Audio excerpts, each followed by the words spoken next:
How you doing, guys? Welcome to the LSPTV Podcast. In today's episode, I'm going to be discussing YouTubers and the power to affect the decisions of the viewers. So, this is a topic that is something I've been wanting to discuss for quite some time. I obviously know which YouTubers are covering reflection tokens and which YouTubers are, covering the cryptocurrency space in general. I myself follow quite a few. I think there's some great YouTubers out there, but I also feel that there are, and this is purely my opinion, but I also feel that there are YouTubers out there that, you know, to be quite frank, just talk nonsense, and they do post um, content that is purely based on how many views can I get with a complete disregard to the viewer themselves. And this is the most important thing that I want to address in this video. Now, that's not to say that what I post is any better. And this is really important. I'm putting myself in the same bracket because I want to make sure, as always, that I'm staying neutral and objective with this episode and this podcast episode to make sure that we're getting to the heart of what we're discussing. As YouTubers, when we're posting content when we're posting content, or as content creators, when we're posting content about the cryptocurrency market, what are we really doing to the viewer? What decisions are they making based on the information that we're presenting, right? Because again, let's just be completely frank. If I post a video, and I'll speak about myself, I don't want to talk about any of the YouTubers in this way. If I post a video about a particular project, I know there's YouTubers that are going to act on that information regardless of whatever I say. And I genuinely feel that I've made it blatantly obvious that when I say this isn't financial advice, it's not just something that I'm saying to protect myself. I'm genuinely trying to educate as best I can through experience. You've only got to come in, into my Discord and see the amount of time and effort that I put into answering questions and helping people to realize that this really is about education. But ultimately, I can't stop people acting on the information, but I also can't stop providing that information. And here's the problem.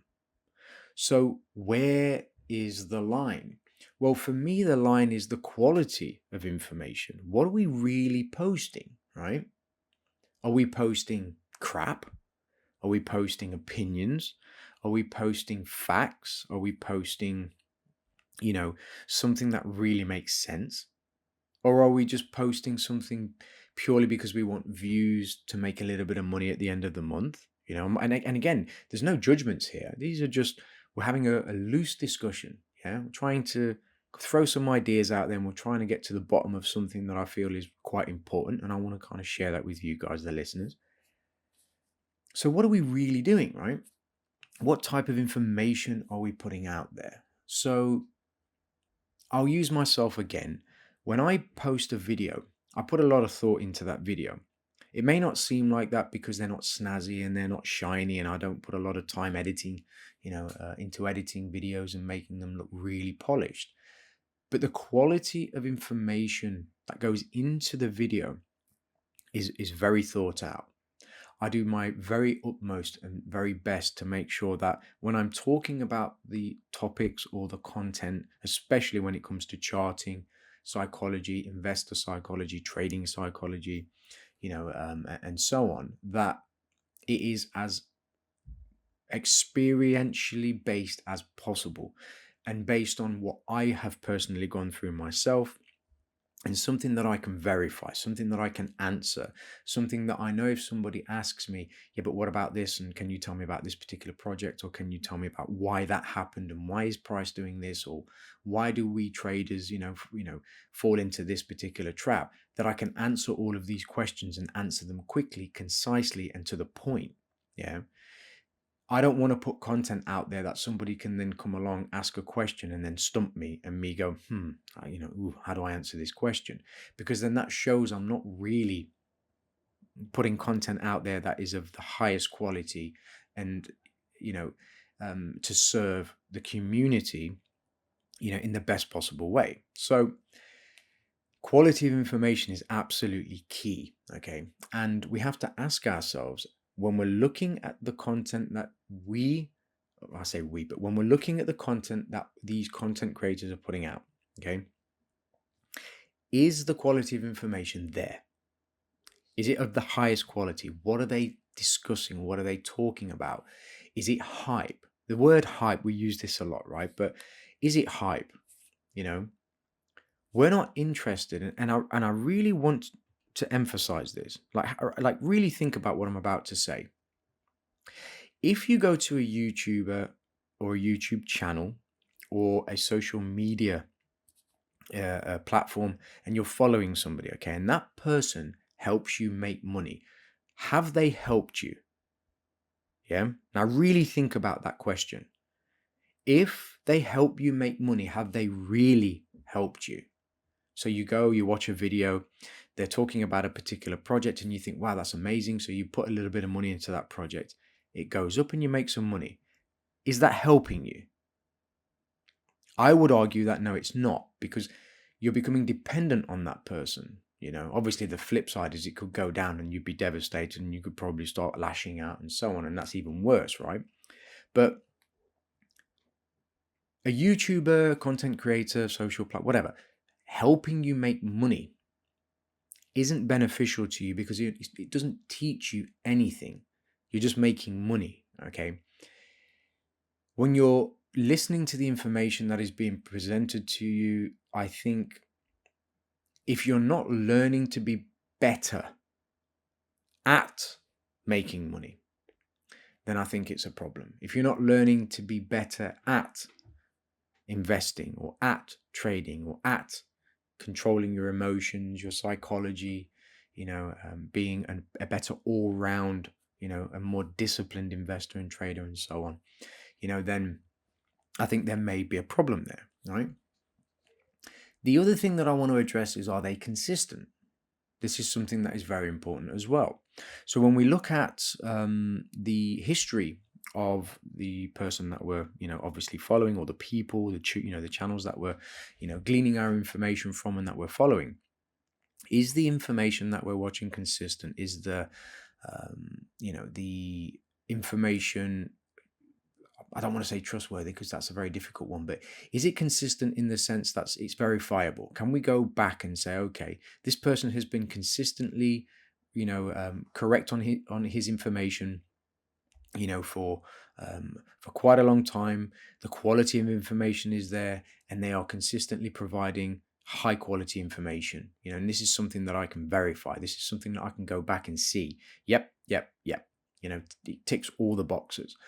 When you find, and I've seen this myself, obviously I've been online, and watched, because if I go to a channel and I'm looking at a particular cryptocurrency channel, for example, I like to go back and watch some of the older videos, and I'll go through quite a few, and I want to see what kind of the progression that person has made, to see whether or not they've progressed as a trader or investor, or progressed in their understanding of cryptocurrency. And that's not to say obviously that I'm some expert, but I want to see what that person has gone through. If I'm going to listen to somebody and really click that subscribe button because I'm enjoying that content, and I want to learn from that person and go through that process with them and go on that journey with them, then I want to know that that person is learning as well.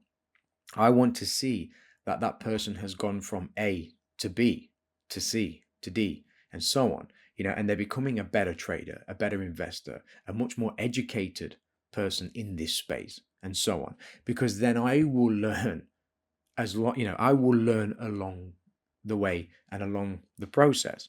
So the more videos that I watch, I'm going to be learning something as I go, right? So very, very important. Consistency is very, very important. How do they carry themselves, in this space? Are they? Integrity is something that we can see, I feel. I think it just, I don't want to say you either have integrity or you don't, but I feel that integrity is something that you can definitely see, in this space.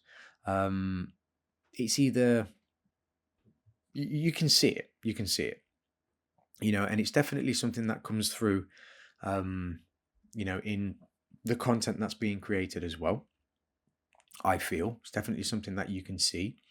So, how does that person carry themselves online? Again, do they make themselves available? Are they really going out of their way to change this space? And I want to be clear. I'm not just saying that every person that is making videos online or on YouTube has to be changing the space, and making things better and blah, blah, blah. That's not what I'm saying, because that's absolutely absurd. Okay. There's a lot of reasons that people are making content online. Okay. And they're all valid. There's plenty of reasons and they're all valid. Right. But what I'm saying is, just because they're online, it doesn't mean that they have a right to act in an inappropriate way. A lot of people, the way that they act online is absolutely not the way that they would act in public or act at home or act in life. They just wouldn't. You know this, I know this. It's just not the way. You guys have seen some of the nonsense that happens. I mean, I posted an email that I received. you know, um, in my Discord, which was absolutely disgusting. It was disgusting. Um, and I posted that in my Discord because there was a little bit of, back and forth that was going on in there. And I really wanted to illustrate some of the things that I have to deal with, in the background, as the audience that I have grows and grows and grows. And it was absolutely absurd. It was so bad. Yeah. And I know that this person would never say that to me, if we were I guess, a live setting, or let's say we were having a drink in a pub, or, whatever. That's never going to happen. Never, unless this person's mentally ill, it's just not happening. So how do we carry ourselves, online? Do we carry ourselves with integrity? Do we carry ourselves with, honesty? Are we open? Are we fair? Are we neutral? Are we objective? Do we call the things out that are incorrect or no good? Do we avoid drama? Let's be frank. I mean, we see a lot of drama in this space. When you're watching YouTubers online, whose drama is it? Is it theirs? Is it yours? Are you interested? Is that why you're watching their videos? Do you even care? I thought you were watching to get information, right? When I watch a video, I'm not interested in people's drama. So I watch a video and I see somebody say this happened and that happened, I turn it off immediately. Yeah. I've got no interest in listening to you or your drama or anybody else's drama. Okay. I've got enough going on in my life without having to add to whatever it is that you're talking about. So whose drama? You're not watching a video to learn about people's drama. If you want to watch something like that, go and watch Home and Away or Neighbours, or something on Netflix or EastEnders. God forbid, right? But you get my point, right? So, and please don't start putting comments in the comment section about EastEnders. If you watch it, good for you. I don't, right? So whatever, right? But my point is, we're here for information. We're here to find good quality sources of information. We're not here to get involved in other people's nonsense. Okay. And I want to kind of leave you with a story, okay, which kind of really simplifies and solidifies the idea that none of this really matters anyway, when you just focus on a very simple strategy, of investing. And I've got a really good friend of mine. I'm just going to call him Steve, right? And I mentioned him in the Discord, my Discord. The link is in the description if you're not already in it, right? And he doesn't have any social media accounts. He's not interested in any of that stuff. He doesn't watch YouTube. He's a bit of an oddball, right?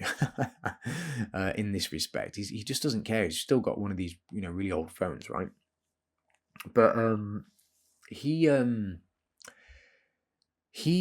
basically makes more reflections than I do, right? And if you met us both, you would find that quite odd, because I have been in this space for quite some time. Obviously, you guys know that I'm quite well versed in the cryptocurrency market, and if you met him, you'd be like, it just doesn't make sense. Like, how is this guy, you know, making more reflections than you, right? And I'll explain in a second why I'm saying this. He started with £100 and he bought into a reflection token, and every week, when he first started, he just adds money into this reflection token every single week without fail. It's not always the same amount, but every single week, whatever he can spare, it's like clockwork. Every single week, right? Whether it's £50 or £100, £70, £80, it doesn't matter. Every single week, like clockwork, add, right? And, he, and I'll mention this as well, which is absolutely incredible. He doesn't even know that he's getting taxed, when he buys. Yeah, so he doesn't even understand the mechanics of the reflection token. Like, he doesn't care. I'm not joking. Like, he doesn't care. All he knows is that he buys and he gets reflections, and that's it, right?